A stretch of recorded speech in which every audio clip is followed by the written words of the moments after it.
BBC বাংলার সান্ধ্য অধিবেশন প্রবাহতে আপনাদের স্বাগত। আজ আপনাদের সাথে লন্ডন স্টুডিও থেকে আছি মানসী বড়ুয়া।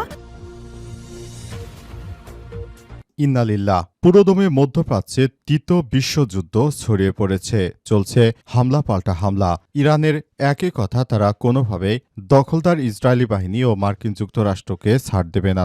তারা জীবনের সর্বোচ্চ দিয়ে হলেও ইহুদিবাদী ইসরায়েল ও যুক্তরাষ্ট্রকে তারা কতল করে ছাড়বে। হাদিস শরীফে বর্ণিত আছে যে কিয়ামতের আগে খোরাসন অঞ্চল থেকে একটি কালো পতাকাবাহী দল বের হবে। ইরানের সর্বোচ্চ ধর্মীয় নেতা, তিনি তার মৃত্যুর আগ পর্যন্ত তিনি বিশ্বাস করতেন যে ইমাম মেহেদী আসবে এবং ইমাম মেহেদীর আসবে এবং পৃথিবীতে যে বিশৃঙ্খল পরিস্থিতি তৈরি হয়েছে সেটি তিনি হাল ধরবেন। তবে ইমাম মাহাদী আসলে কবে আসবে কিংবা এই যুদ্ধ থেকেই তৃতীয় বিশ্বযুদ্ধ যে শুরু হয়ে যাচ্ছে সেটি আর বলার অপেক্ষা রাখে না, কারণ এই যুদ্ধে বিভিন্ন দেশের সঙ্গে ইরান একাই লড়াই করছে। আর এই মুহূর্তে আমাদের হাতে এসেছে এই যুদ্ধের সর্বশেষ গুরুত্বপূর্ণ সবথেকে তাজা আপডেট সংবাদ। প্রথমেই জানাবো, এবার খাইবার এবং ফাত্তা মিসাইল ছুড়ল ইরান। আলহামদুলিল্লাহ, দখলদার ইসরায়েলের বিরুদ্ধে এবার সর্বপ্রথম সবথেকে বড় ৩০ টন ওজনের খাইবার ফাত্তা মিসাইল ছুড়েছে ইরান। দখলদার ইসরায়েলের বেনগুরিয়ন আন্তর্জাতিক বিমানবন্দরকে গুড়িয়ে দেওয়া হয়েছে এই মিসাইল হামলায় সবকিছু শেষ হয়ে গেছে ইহুদিবাদী ইসরায়েলিদের। ইসরায়েল যে আশা নিয়ে তারা ইরানে হামলা করেছিল সেটি ধূলিসাৎ হয়ে গেছে। তারা কোনোভাবেই আসলে ইরানের কোনো ক্ষতি তো করতে পারেনি, বরং আরও নিজেদের ক্ষতি তারা করে ফেলেছে। ইতিমধ্যেই তারা নিজেদের ক্ষতি করে ফেলেছে এবং নিজেদের বিভিন্ন স্থাপনা একদম গুড়িয়ে দিয়েছে ইরানের সশস্ত্র গোষ্ঠী এবং ইরানের সেনাবাহিনী, আইআরজিসি, ইসলামী বিপ্লবী গার্ড বাহিনীর সদস্যরা। একে একে প্রতিনিয়ত এত ব্যাপক হারে হামলা চালানো হচ্ছে যে ইহুদিবাদী ইসরায়েল একরকম বিপাকে পড়েছে। তারা কোনোভাবেই প্রতিরোধ গড়ে তুলতে পারছে না। যুক্তরাষ্ট্রের সর্বশক্তি দিয়েও তারা ইরানের মিসাইল ঠেকাতে পারছে না। এরপর জানাবো, সৌদি এবং কুয়েতের মার্কিন ঘাঁটিতে আবারও হামলা করল ইরান। আলহামদুলিল্লাহ, মুসলিম বিশ্বের যে দালাল রাষ্ট্রগুলো রয়েছে তাদেরকেও চরম শিক্ষা দিচ্ছে ইরানের ইসলামী বিপ্লবী গার্ড বাহিনী। এরই ধারাবাহিকতায় আজ মধ্যপ্রাচ্যে সৌদি এবং কুয়েতে ব্যাপক মিসাইল হামলা করা হয়েছে। হামলায় এই দেশগুলোর অবস্থা খুবই খারাপ আকার ধারণ করেছে।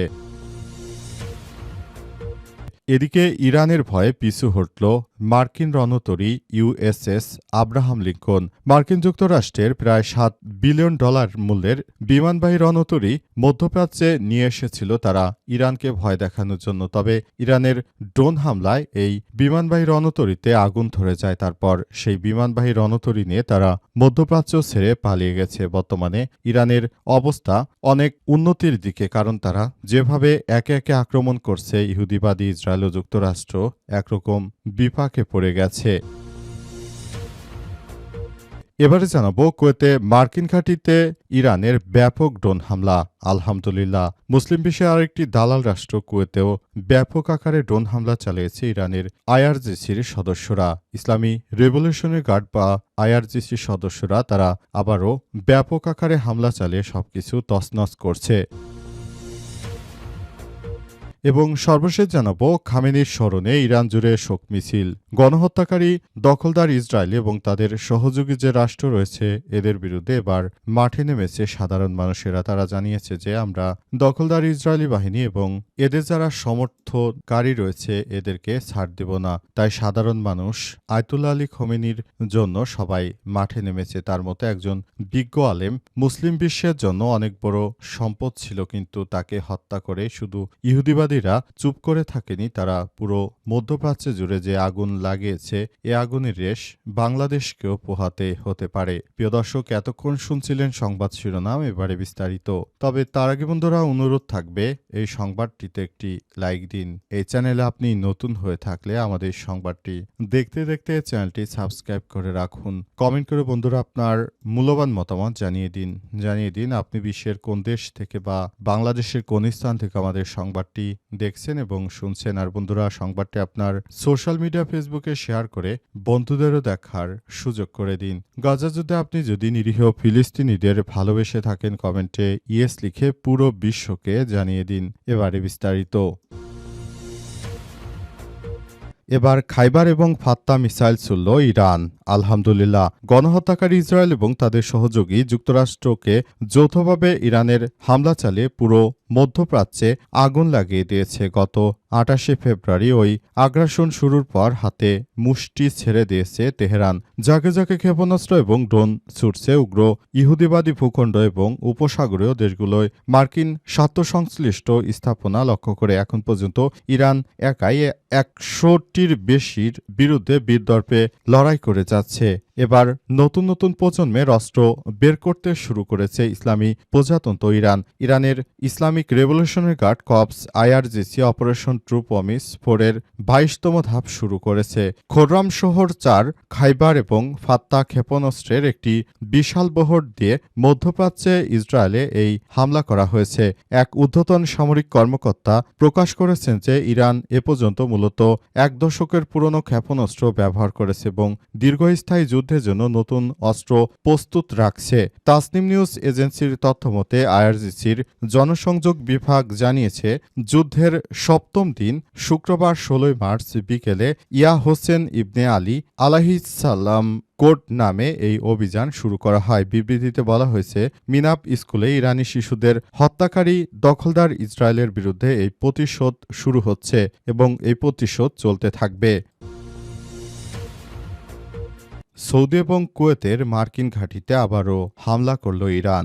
গণহত্যাকারী ইসরায়েল এবং মার্কিন যুক্তরাষ্ট্রকে শিক্ষা দেওয়ার জন্য আবারও সৌদি আরব এবং কুয়েতের মার্কিন ঘাঁটিতে হামলা করেছে ইরান। ইরানের পক্ষ থেকে জানানো হয়েছে যে পুরো বিশ্বজুড়ে যখন নতুন করে একটি বিশ্বযুদ্ধ বাঁধিয়ে দেওয়ার পায়তারা করছে এই দখলদার ইসরায়েলি বাহিনী এবং যুক্তরাষ্ট্র, এদেরকে চরম শিক্ষা দেওয়ার জন্য আমাদের এই কার্যক্রম চালিয়ে যেতে হবে। সৌদি আরবের পক্ষ থেকে আরও বলা হয়েছে যে মধ্যপ্রাচ্যে যে আগুন জ্বালিয়ে দিয়ে গেছে ইহুদিরা, সেই আগুনে এখন আমাদেরকে পুড়তে হচ্ছে। আর ইরান জানিয়েছে যে ইহুদিদের সঙ্গে পবিত্র কোরআন শরীফেই আল্লাহ পাক জানিয়েছেন যে তোমরা ইহুদি খ্রিস্টানদের সঙ্গে বন্ধুত্ব করো না, কিন্তু সৌদি আরব সেই ইহুদি খ্রিস্টানদের সঙ্গেই বন্ধুত্ব করেছে। এখন তাদেরকে শাস্তি পেতেই হবে। কারণ হিসেবে বলা হচ্ছে যে শুধুমাত্র তারা ইহুদিদের সঙ্গে বন্ধুত্বই করেনি, বরং তারা ইহুদিদেরকে তাদের ঘরের ভিতর থাকার জায়গা করে দিছে। অর্থাৎ মার্কিন রাষ্ট্রের বিভিন্ন ঘাঁটি সৌদি আরবে রয়েছে, সেই ঘাঁটিগুলো ব্যবহার করে